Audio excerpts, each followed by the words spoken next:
de la Puerta me acompañó en prisión. Me llegó a mí una imagen muy hermosa. Y lo que yo le pedí, estando en prisión, es que me permita estar nuevamente con mis hijas. Y eso es lo que he venido a hacer. Agradecer. No pedirle nada. Simplemente darle las gracias.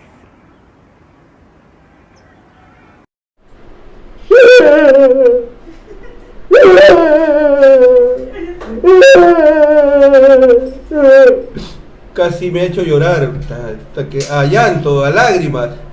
Así terminó el reportaje de Cuarto Poder, este programa tan crítico con el fujimorismo. Si fuera un ciudadano indocumentado, yo podría decir que este 9 de abril yo votaría por la señora. Ha sido la presentación más espectacular, ¿no? Cómo la cárcel la ha cambiado y la ha ablandado. Ya no es la mujer todopoderosa, la mujer que salía con el discurso, digamos, con el discurso autoritario, con el discurso de la seguridad, del que miraba a los demás de la cabeza hacia abajo, ¿no? ¿Dónde está esa señora? ¿Dónde está esa señora que estaba segura de que era dueña de 72 parlamentarios en el Congreso disuelto por su ex Adu Martín Vizcarra? Porque Martín Vizcarra es el resultado y es el hijo del fujimorismo. Es más, hay que recordar, en el libro de Martín Rippel, el periodista, sostiene que el mismo Vizcarra confiesa que antes de postular con PPK sostuvo reuniones con gente del APRA, con Alan García y también con Keiko Fujimori, pero Keiko Fujimori solo le ofrecía ser cabeza de lista parlamentaria y lo que él quería ser parte de la plancha presidencial. Por eso se fue con PPK, ¿no es cierto? Entonces, cuando Vizcarra llega al poder, llega a través de la señora Fujimori. Y entonces resulta que ahora la señora está arrepentida porque la cárcel la ha cambiado, la cárcel la ha hecho reflexionar. La señora entiende que está en otra realidad y ahora valora a su familia, ¿no? La verdad es que es tan melodramático que parece esas telenovelas mexicanas, ¿no? Como esa que de repente sus padres o sus abuelos de los jóvenes recordarán, los ricos también lloran, ¿no? Algo así, ¿no? Acá ya los Fujimori también lloran, ¿no? O sea, a pesar de que no ha pedido perdón, de que el padre jamás ha pedido perdón por el grave daño que le hizo a la democracia, por el grave latrocinio y el atropello a los derechos humanos, las muertes y los asesinatos en serie a los enemigos políticos, a pesar de no haber reconocido eso, no, tenemos que creer el llanto de cocodrilo de la señora Fujimori, porque hay más en esta entrevista de Cuarto Poder, este programa que habitualmente es un programa hipercrítico con el fujimorismo. Entonces, la gente no entiende si está cambiando un poco de postura o la señora ha recapacitado, porque ahora, por ejemplo, se refiere a la situación política que ahora todavía vive el país, esta situación de confrontación y de polarización. Escuchemos ese otro fragmento.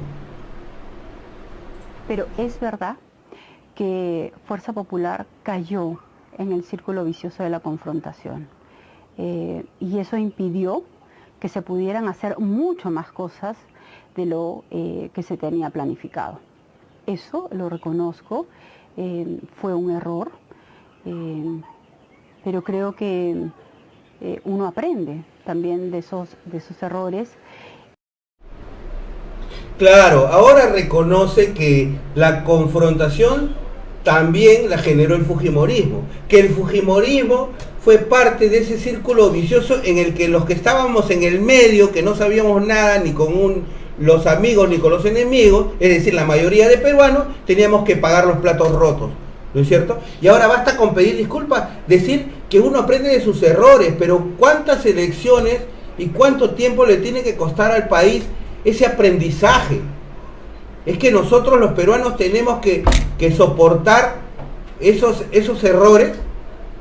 Y ahora veamos lo que dice finalmente la señora Fujimori, que es el tema central, que es el tema de portada en los diarios y que va a ser el tema simplemente de la campaña electoral probablemente, porque nuevamente se vuelve a fujimorizar la campaña electoral, que es el famoso tema del indulto a su padre. ¿no? El padre con el que ella reconoce que se ha reconciliado, y hay que recordar que, bueno, luego vamos a comentar. Escuchemos lo que la señora dice acerca de la relación con el padre, con el que se ha reconciliado. Con el hermano no tanto. Ya se mastican, pero todavía no se pasan. Mi padre y yo nos hemos perdonado, porque es verdad que hubo un distanciamiento político, ¿no? Yo he tenido discrepancias con él a lo largo de mi vida en varias oportunidades, pero de ninguna manera fue un distanciamiento familiar. Pero hoy tengo la satisfacción de contar con el consejo y sobre todo el respaldo político de mi padre. De ser presidenta de la República, ¿usted indultaría a su padre? Sí. De no serlo, ¿le pediría al nuevo presidente que lo indulte? También. O sea, el fujimorismo que aparentemente se había renovado, porque esta era la idea, ¿no? En el 2016, ella se aparta del núcleo duro, de todo ese entorno que rodeaba a su padre, de Marta Chávez, de Carmen Lozada de Gamboa, de las chicas superpoderosas, ¿no? De la que fue la señora alcaldesa de San Borja, se me va el nombre ahora, que está en Úrsula Cuculiza, me hacen acordar por acá, pero resulta que además hay una nueva hornada, gente joven como Bartra, Jales, que vienen de fuera, pero todo ese experimento resultó un experimento fallido, y ahora resulta que lo que hay que hacer es retroceder, volver hacia atrás. Antes decía que no indultaba al padre, ahora quiere indultarlo y pedir el indulto, ¿no? El tema y la agenda política, digamos, el punto central de su agenda para el Perú y del gran interés era el indulto a su padre. No sé, es un tema personal, el padre está cumpliendo condena por lesión de derechos humanos, pero, y además de otros delitos, ¿no? Que no se le pudieron probar, lamentablemente, pero aquí viene la situación. Por eso es que ahora uno recuerda que ya todo esto era parte de un plan, de alguna manera, por un retorno a un remake, ¿no? De lo que era el fujimorismo duro.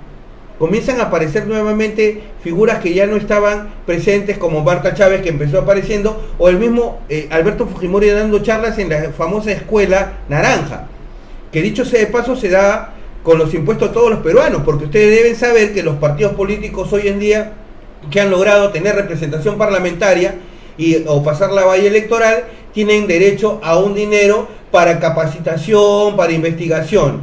Es decir, que las clasecitas del papi Alberto las paga el Estado peruano, ¿no? Y entonces de eso se trata, lo central del fujimorismo son los llantos de la señora que ahora se ha reconciliado con su familia, y que eso será beneficioso para el Perú, porque ahora, en la medida en que es capaz de reconciliarse con su familia, ahora se puede reconciliar con el Perú. Esa sería la metáfora. Bueno, no sería aquí en este programa dudamos mucho, somos demasiado incrédulos con este cambio. Creemos que la señora debería retirarse. La señora Fujimori, y no hablamos por el tema ya de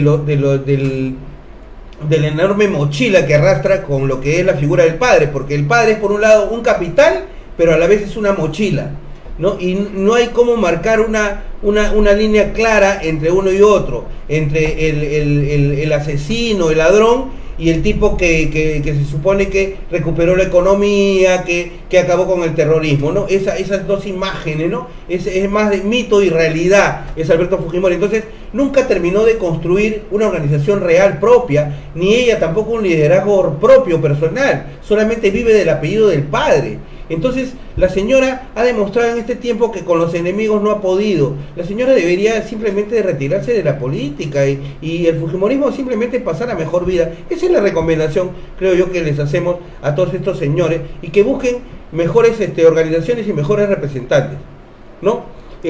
Vamos a volver en un momento, no se muevan por favor, esto continúa con una interesante entrevista a la periodista y analista política Mariela Balbi. Y justamente sobre la señora le vamos a hacer algunas preguntas, a ver cuáles son sus impresiones. Una breve pausa y ya volvemos. No se muevan, por favor.